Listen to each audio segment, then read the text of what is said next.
qofka sooman markuu afurayo alla bari aan la diidin buu leeyahay oo laga ajiibayo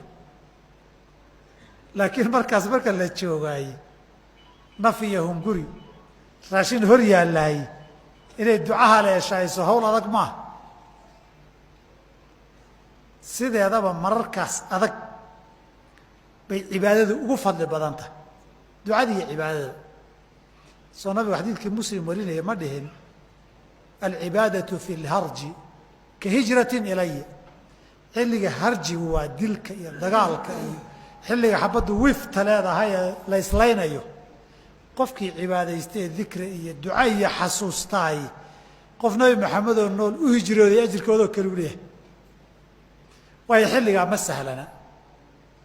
nabiga markii la yidhi shacbaan baad badisaa soonkana wuxuu yidhi waa bil ramadaan iyo rajab u dhaxayso dadku way halmaamaan in la soomo rajab baa la dadaalaa ramadaan baa la dadaalaa tan dhexday ka baxdaa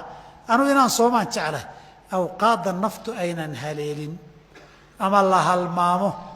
ama hawlo kaloo badan ku jiidanayaan baa si gaara ducada iyo cibaadadu qiimo leedahay tanaa ka mid ah in sooman oo gaajaysan oo ooman oo raashin hor yaallo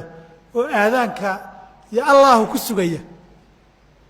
naftuna caliyada ka daadanayso baxbaxsanaya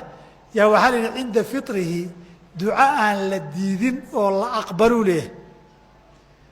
marna waabaad sugaysaayoo ka hor iyo kadibba marna waabaad sugaysaayoo haddaad duca xataa bari dhahdo isha iyo qalbigu xaggay la jiraan